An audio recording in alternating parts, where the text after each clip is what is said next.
So Mikaela Gervard is here from the Coffee Collective in Denmark. She's going to be speaking to us today about how to prepare for the World Brewers Championships.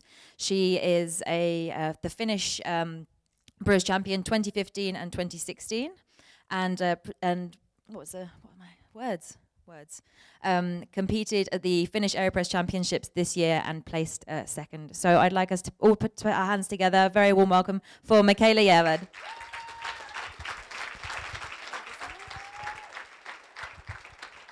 Hi everybody, and don't get confused by the name. I just got married, so I'm carrying my new husband's name, Gervard.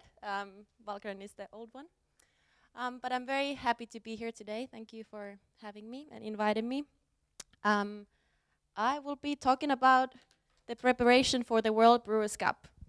And for most of you, that seems very, very far away from the courses you're maybe doing today. But I've been working with coffee for 6 years as a barista, and I went to my first Nordic Barista Camp 2012, and I was sitting in the audience and watching really, really cool talks, and it got me inspired that there's so much in coffee that we can all push ourselves to learn and to challenge ourselves. So I competed first time 2014 in the Finnish Brewers Cup. I thought I've been working in a bar as a full-time barista. I got some skills, but I thought there needs to be something else. I'm doing really good recipes. I'm presenting my my coffee shop, but I need some time to test things myself. You guys are learning of different ratios, different extractions, and competition was a really, really good chance for me to focus on doing something else than the company that I was working for was telling me to do. So I took some time and I went to the Finnish Brewers Cup. I completely sucked. I think I came last in the competition. I don't think they even announced the ranking because it was so bad. But then I did it again. 2015, I competed again in the Finnish Championships and I won it. And I totally freaked out because I was not ready to go to the World Championships and to present my country. So I needed to figure out how to set myself so I can be less nervous, how I can feel a bit more secure on the stage.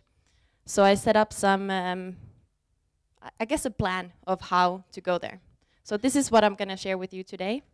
But I also want to talk about the Brewers Cup because I don't know how many of you know the competition. There's a few people, cool. But just anyway, this is what I'm going to talk about today. So we're going to go through the basics of the Brewers Cup. I want to talk about some practical things and knowledge that you do need to have when you go to the competition. I'm going to focus on the training structure and the plan I've had. And the big part is the team who's going to be helping you to get there. So, competition. In Brewers Cup, there's 2 parts, and a lot of people actually just see one of the parts, which is called the open service. And that's this kind of picture when the barista is in front of 3 judges, brewing 3 coffees, and I have 10 minutes of time. For this one, I can prepare as much as I want. So I can choose the coffee, I can choose which water I'm using, which grinder I'm using, and I know exactly how long I have with the judges. But there's another part that a lot of people don't know, which is half of the points, and that's called the compulsory service, which is equal for everybody competing. So everybody in the competition will get the same exact coffee, has the same equipment, so you have the same grinder to use, and the water will be provided by the organizers. And this is a really cool part because everybody has the same chance. So it doesn't matter how much your company has had money or the roaster you're using in this second part. The quality of the coffee doesn't matter because everybody in the first round will have the same. In the first compulsory service, the judges don't know who's brewing the coffee. So they are sitting in a blind room and they're getting cups of coffee in front of them and they're only assessing the flavor. So this would be a score sheet for that round. So the judges are looking at the aroma, flavor, aftertaste, acidity, body, balance. And when you're competing, it's really good to know which part of these characteristics will get double points, because this is a game. So when you're brewing these cups of coffee, you really want to focus on, obviously, acidity, body, and balance. These are not the height, or that the acidity needs to be really high to get really good points. It's more about the quality, how harmonious that acidity, for example, is for the cup, or how nice balance the brew will have. So then in the open service, you can see there's a few extra parts in this chart. And you have the same flavor points up there, and then you have taste description and customer service. So when you have this 10 minutes time to talk to the judges, you're really talking to them a lot about the coffee, but also about the taste. So what's important in this competition is to be able to pinpoint flavor. You guys have been talking about today, at least in the brewing intermediate, there was a lot about the basic taste, so sweetness, acidity, bitterness, balance, but also the better you are with aromas, so fruitiness, nuttiness, chocolate notes, this kind of things, and the better you can pinpoint those for the judges, and the judges find those qualities, the higher points you will receive. And the other one is customer service. When in the first closed service, compulsory service, the judges don't see who's brewing. In this one, you have all the opportunity to really engage with the judges. And that's definitely something that I had to learn, of how to be present, how to be attentive for people who never talk back to you, like how to actually engage in this way. But what I want to say is that 2/3 of the points come from actually the cup quality. So only 1/3 will be your presentation on the stage, and most of us who's competed, you're mostly nervous about how you're going to be on stage and how your presentation is going to go. Will you remember your words? It's of course important that you get something said, but actually what's most important is how that cup is going to taste. So how to get high scores? It's really a game. You need to know the rules to be able to get really, really good scores. Actually, I think the rule book kind of opens up a lot of questions, finds the answers to what kind of terms to use, what's allowed, what's not allowed, what quantities you're supposed to brew. Then again, about pinpointing the flavor, which is really awesome in brewing because you get to taste a lot when you're practicing.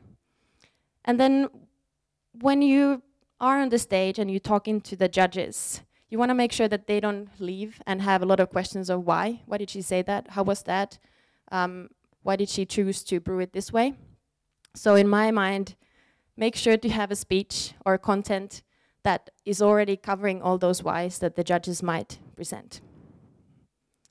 And the last one is that I used a lot of time on, and I'm going to get back to it, but how to present in a way that you sound like you're talking to a friend.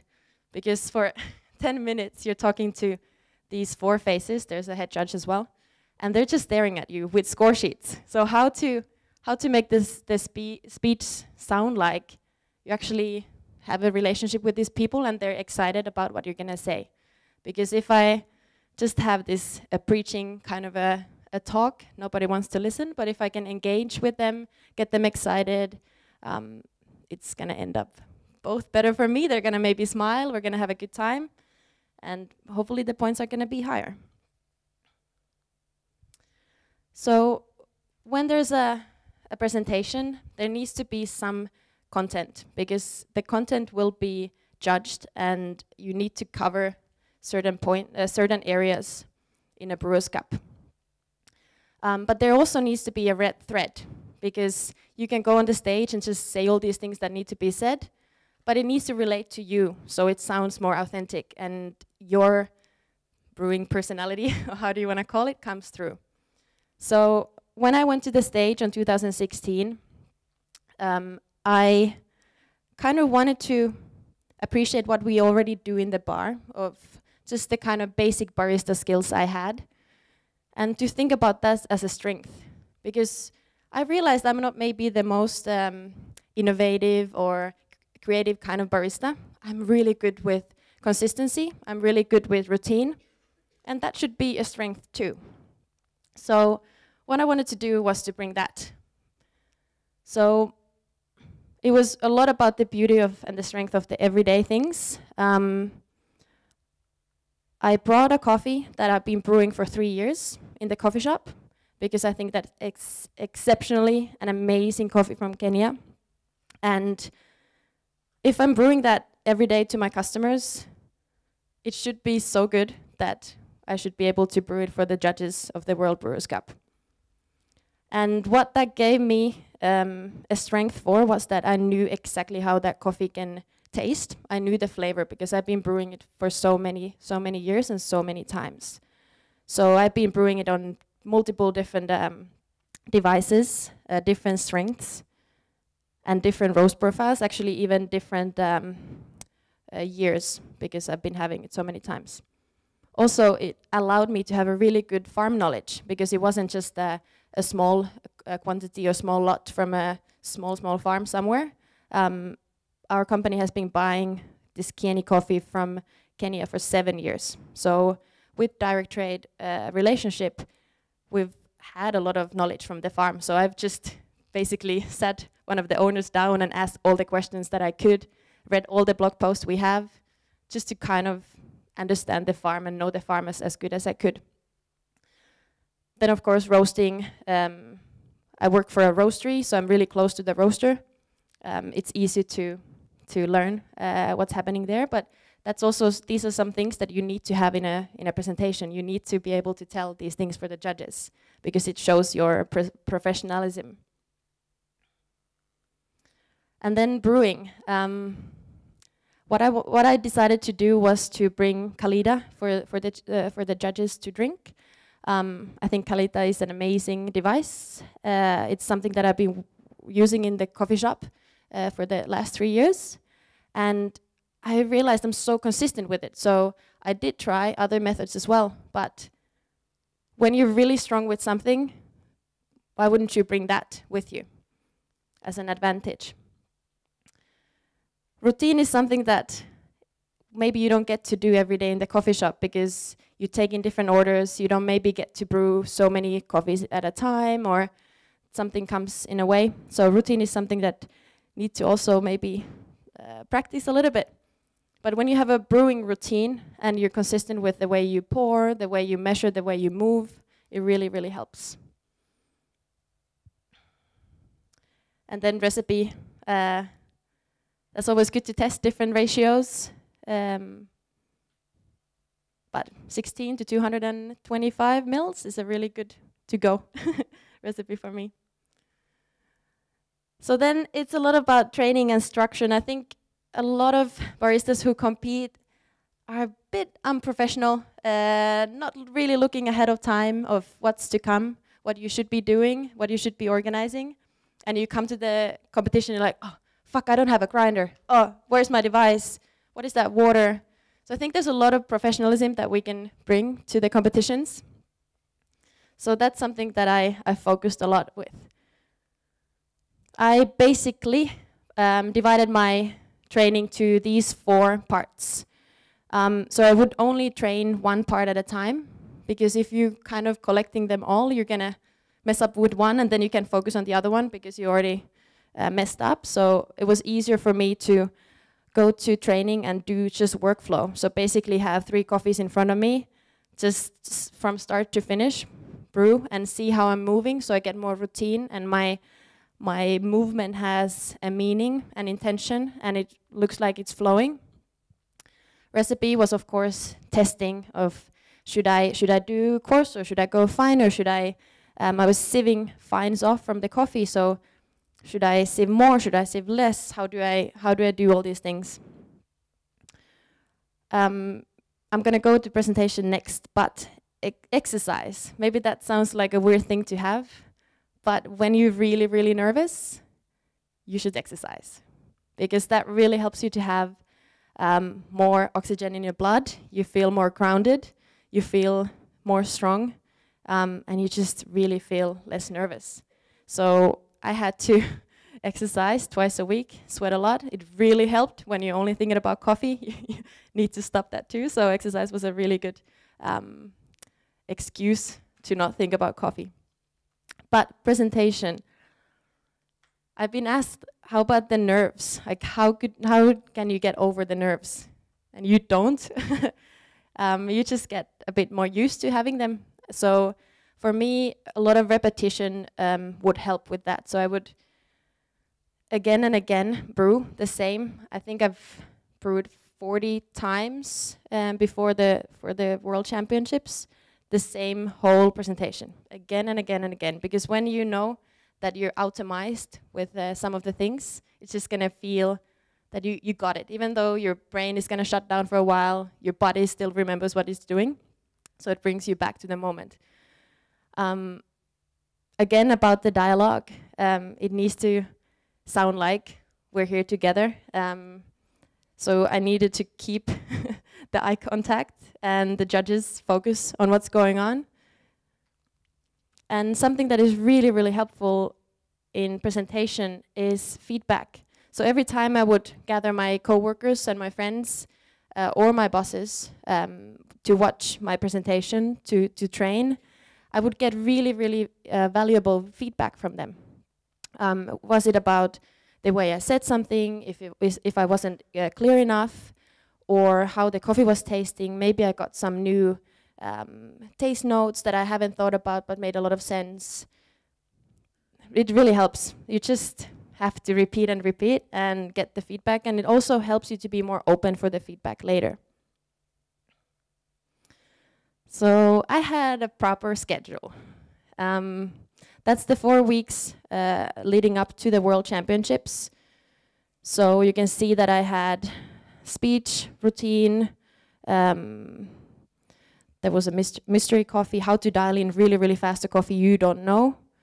I had training with Nora, who was my who was doing some consultation for me.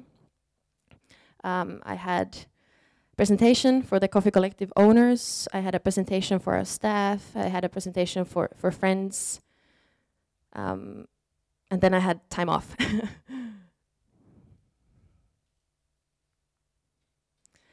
But it's really hard to get anywhere if you don't have a good team. And even though most of the work is done on your own, I would say 90% of the time I was by myself talking to an empty wall or a wall of aprons hanging on the hooks. I was looking at the aprons and talking to them, trying to engage and get them feeling this dialogue I'm having.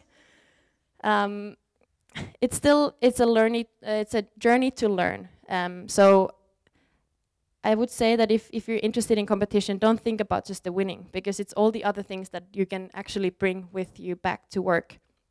So my team would actually consist of all these people. There's Astrid on the left corner. She's one of my coworkers, but she's not the biggest coffee geek in my company. She's an amazing, really, really good, empathic person who has history with theater. So with her, we would train the speech a lot. On the right corner, I have the Coffee Collective owners, 3 out of 4. And I think those are my biggest judges because I want to impress them so much. So I would be shaking like crazy when I was presenting to them. But that's a great experience to have. And also to double check that all the things that I want to say are communicated in the way that I want to, because they know me and they know what my goals were.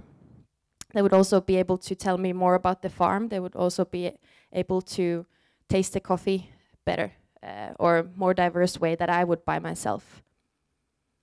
In the middle, I have on the left side of me sitting there is Nora. So she was doing some coaching with me and kind of really opening up the rule book.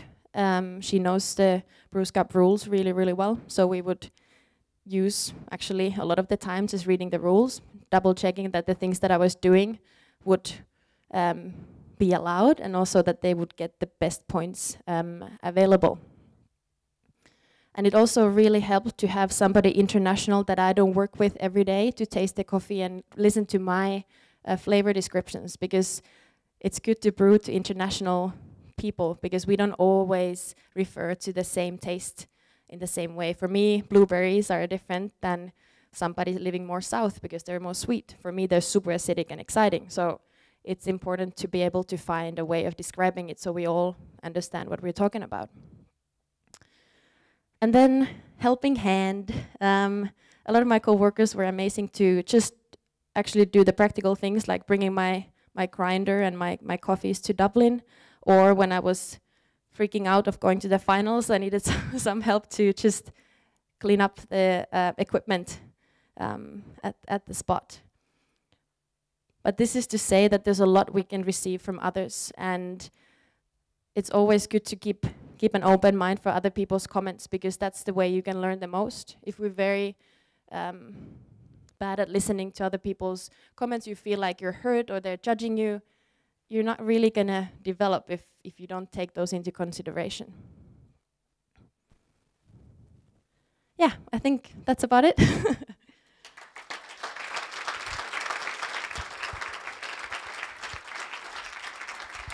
All right, thank you very, very much, Mikaela.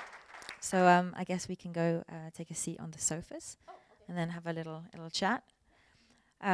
Great. Okay, so do you want to sit in the middle, big chair? I'll take the little one. Yeah, all right. Let's get comfy. All right. So first things first. Thank you very much for that. Super, super interesting. Yeah. What I did find listening to your presentation there is this kind of aspect of allowing yourself to be vulnerable to the opinions of other people. And how did it feel? You say you're going through the processes and letting yourself get the feedback, but how did it feel getting used to that progression? I think at the beginning, when you've been spending a lot of time with the content of your speech, and you've been tasting the coffee on your own a lot, so you get into this bubble of what it is and what you think it is. So at the beginning, you're like, no, it doesn't have those taste notes, and no, you're just not understanding what I'm saying. But then, actually, it makes so much more sense when you hear other people's perception of what you're trying to do, and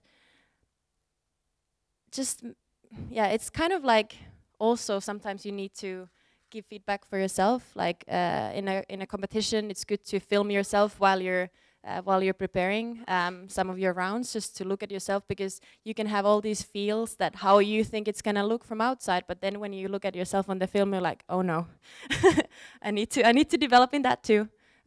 So just it's really been a good process to let go of my pride or my ego, but to be open to learn and be open for it. Right, yeah, because that's the whole thing of, you put yourself in a position where you are just able to grow as a person. It's not always just about the competition side, and I think that's something which people who might be wanting to compete, those sort of things might hold them back from competing if they're not yet at the point where they feel they can. We often see the end result, right? And but it's all about the stages to get to that point. Have you spoken with people about this kind of structure before, or did you make this presentation for the camp this year? What do you mean? So I was just thinking in terms of the way that you've laid it out, I think it's an incredibly useful way for people who are new to competitions to understand the community network they have around them and things like that. So my question was, have you spoken with competitors about this before the event, or is this something that you made just for the event today? It's a structure that I have made myself, because this is the way my brain works. And when I've spoken to other competitors, everybody has some kind of a system, but I think a lot of people don't write it down, and then it feels like a blur in your mind because you need to remember all these things. But when you actually make an Excel sheet, it really just puts your schedule into perspective, and you can also have days off, because I think when you're preparing for an exam or anything else, you feel like you should be reading all the time and you should be practicing all the time, but you brain and take that. So instead of just thinking that you need to be doing it all the time, setting up a system and a schedule helps me to then have days off. So then when I have a training day, I can focus on that too. All right. Well, yeah. Thank you so much for all the insight. Would you give any sort of feedback to or advice to people who might work in a coffee shop that, you know, they're trying to schedule their time, but maybe they work in a place where they haven't got the opportunity to train? Do you have any advice for people that might be on a full-time schedule of barista but still want to compete?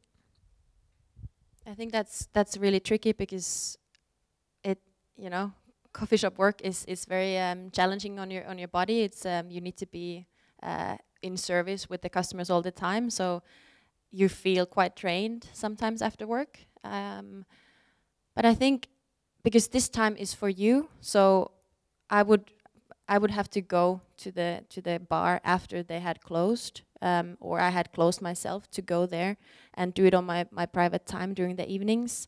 And multiple times I had to say no to my friends. I can't come for dinner. I can't come for the movies. I'm gonna be speaking to these aprons instead. So I think it's just something you need to try. And when you're doing it, you don't know what is it really for. But I think the reward stands at the end anyway, because you're gonna feel more content with your preparation and more ready at that time. So, but it's difficult definitely if you don't have the time, or maybe some coffee shops don't have the resources, or you don't have the space to train even. So maybe then it's good to try to cooperate with another a roastery or another place who could maybe help you to have just the physical location to be able to train.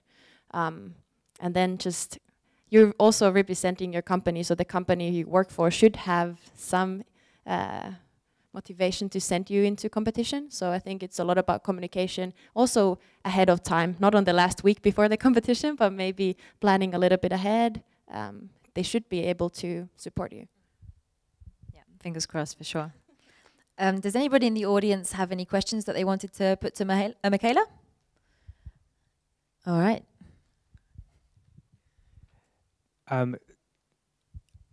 The hardest thing I always find with the competitions, especially when you get through to the Worlds and you take your coffee from Copenhagen and then you get to Dublin and you brew the coffee and the taste notes are different. How did you come up with taste notes when you were in Dublin?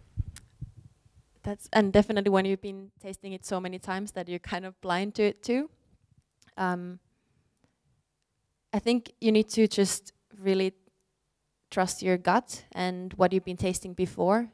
Maybe calibrate with another coffee every once in a while.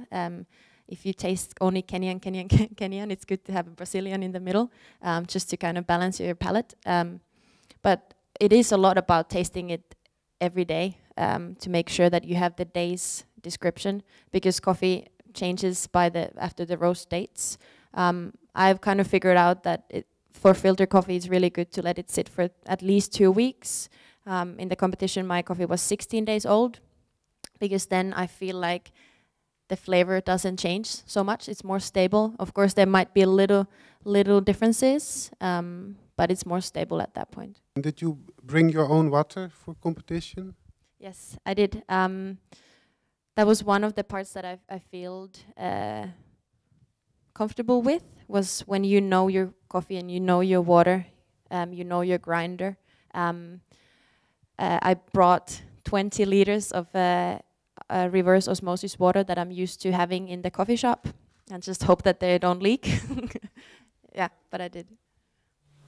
And this butter, is adjusted for filter, or is it for the espresso adjusted? In the coffee shop, we only use it for the filter coffee.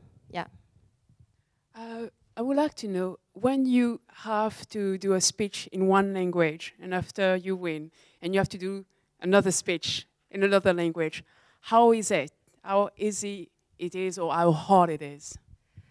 So I've been lucky enough that in the national competitions we've had international judges.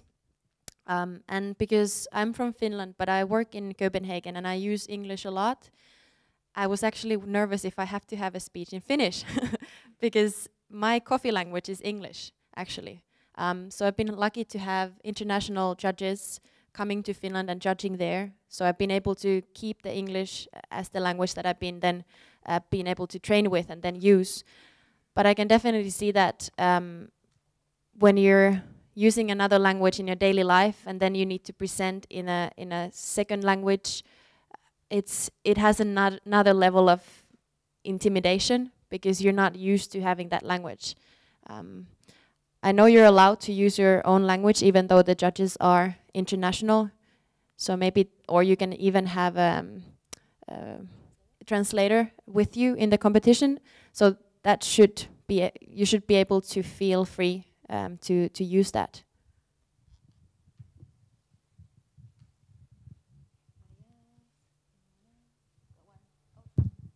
Hello there. Sorry, Hello. way at the back. With the compulsory service, obviously you get given coffee, you're given water, you're given a grinder. How many different brew methods did you take with you to try and adapt and think, actually, this coffee just doesn't work for Kalita Wave? That's a really good question, because you can either take it in a way that, well, let's just see what I get, then let's just see what I should, try to get out of it, or you can actually prepare for this as well. So I would have sessions of training of actually having my friends or other roasteries packing their coffee into different bags without names on it, so I could be able to simulate a similar situation when I don't know what the coffee is and I have a certain time to dial it in. Does everybody know what dialing in means? So to fix the coffee to taste as good very, very fast. So I trained that, and I had chosen that I have an Aeropress and I have a Kalita. And with Aeropress, I had tested a couple of different recipes that I thought, worked pretty, really well. And one of them was my favorite. So when I got the coffee, I tested it, I cupped it just by this to see what the flavors and aromas of that coffee is just with water.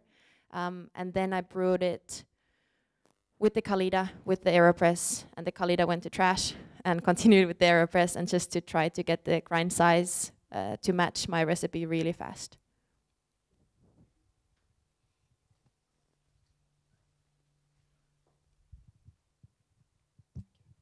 Hi, Mikaela. You said you practiced about 40 times, like the whole speech. So you must know like every sentence, every word. How do you make it sound not fake, not like a robot? How do you make it human? That's what I needed a lot of training. Actually, with Astrid, my coach, she would make me talk to her the speech again and again and again. We would walk the streets of Copenhagen, and she would ask me to, talk like I was talking to a friend for the first time, explaining what I'm doing. So I would be like, "Hi, I'm Mikaela." And when I was a kid, I loved candy. And that's my speech start. And it's, but to try to again and again, just to sound like you're present and you're explaining it to somebody for the first time, it's really difficult.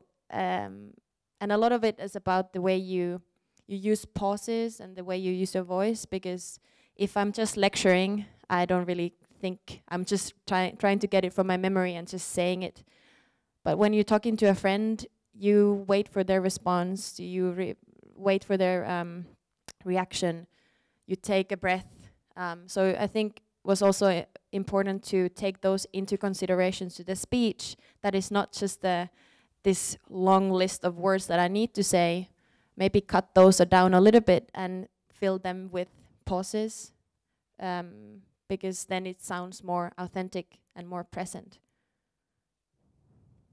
But yeah, my mouth was dry for many times because I was just again and again and again. Well, since in brewing there are so many factors that can affect your brew, how did you achieve a level of consistency in your brew? How did you control those different factors to make sure that in the competition you're doing the same thing that you did in your practice?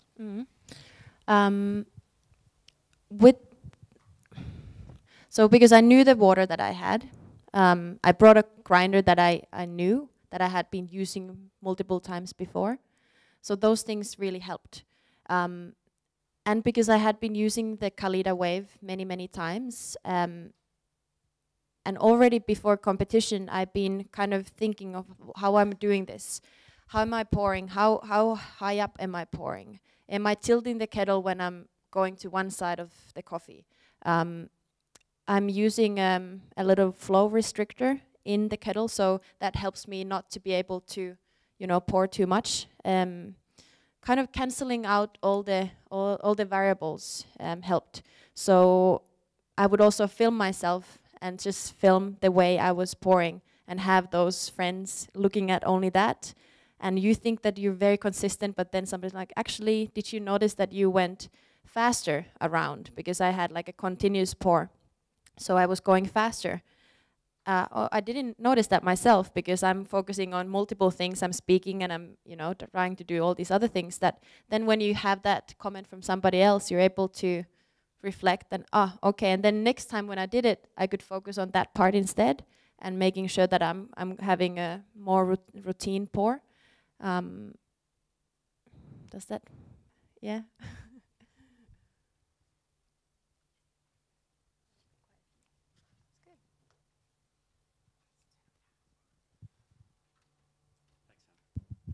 Hi, Mikaela. So 2 questions. Yes. So you came last 1 year. Yeah. How did that impact your working, your relationship with yourself and your brewing skills? That's a really good question. Actually, I went on holiday for 3 weeks after to Vietnam just to cool down. No, but I thought it was, of course, I was really, really kind of embarrassed of how I didn't prepare too much, so I should not have done really well actually. But I was still a bit embarrassed of what I thought I could do without any preparation. So I think that was a good hit on myself, my ego. But it was really valuable to talk to the judges, because at the end you always get debriefed or feedback from the judges of why you got certain points and why some of your points were really, really low. So the judges' comments, they were very specific. So that helped me to continue then focusing on certain things, understand the competition a little bit better, and encouraging to come back. So I think it was good experience, and the comments were really constructive. So I was able to bring those into the coffee shop back and focus on the brews that I was doing. And maybe a lot of it was also description of flavor, that instead of talking about all these aromas, what I needed to do was come back to the basic tastes and understand what acidity was and what was sweetness and what level of sweetness it was and what is bitterness. So I think it just made a lot sense to have that debriefing. And how did that impact on your service to your customers in that year? Yeah, actually, that's already quite a few years ago. So I can't really remember that specific one, but I think in general what I've been able to bring from the competition is that I feel more professional. I feel like I've been able to take my time outside of the bar, focusing on these different factors and really understanding what happens, what is extraction, and how can I, as an individual barista, change that. It also has been helpful for me to understand taste and what is sweetness, like we already mentioned, but to really focus on all these little things that I'm doing, how does that affect the cup and the cup that the customer will have.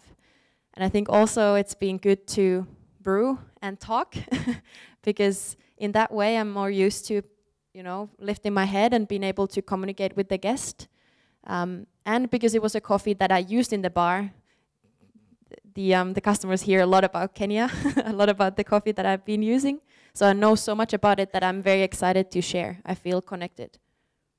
And then since your success at the Brewers Cup, how's that impacted you as a person, and what, in terms of anxiety and perhaps and the stress of competition, how did that impact the time leading up to the competition and then afterwards, how that's impacted your life as a brewer?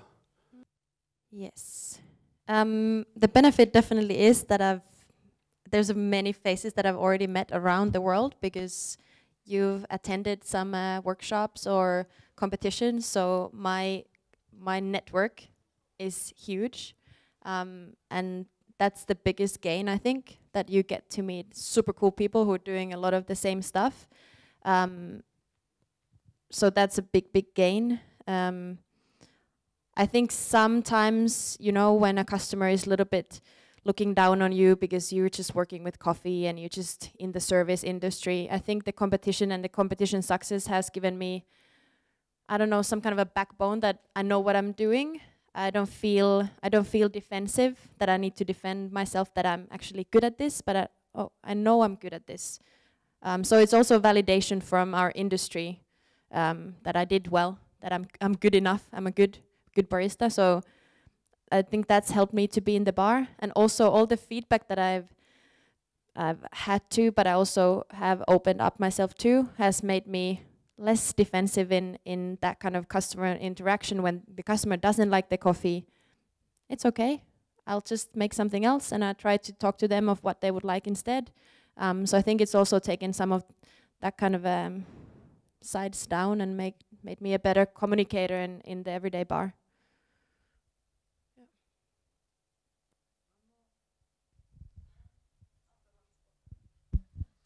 So obviously it's a competition, and you have been talking about your do's and don'ts, train a lot and so on. What are also your recommended do's and don'ts? Obviously more focused on the don'ts. There are the rules, I understand everybody can read them and so on, but what are your unwritten don'ts and do's, perhaps, if you haven't mentioned? I think it's good to remember that it's a Brewers Cup, and a lot of competitors talk about the farm. And the farm is very important because obviously you're brewing somebody else's coffee, but it's not a farm cup, it's a Brewers Cup. So it's about the brewing device, and it's about the brewer themselves. So obviously you need to introduce what coffee you're using, but maybe shift that focus towards the brewing device, why you've chosen that, what is that doing, what are you doing as a barista, and why you're there as a brewer. So I think that's a do. And don'ts?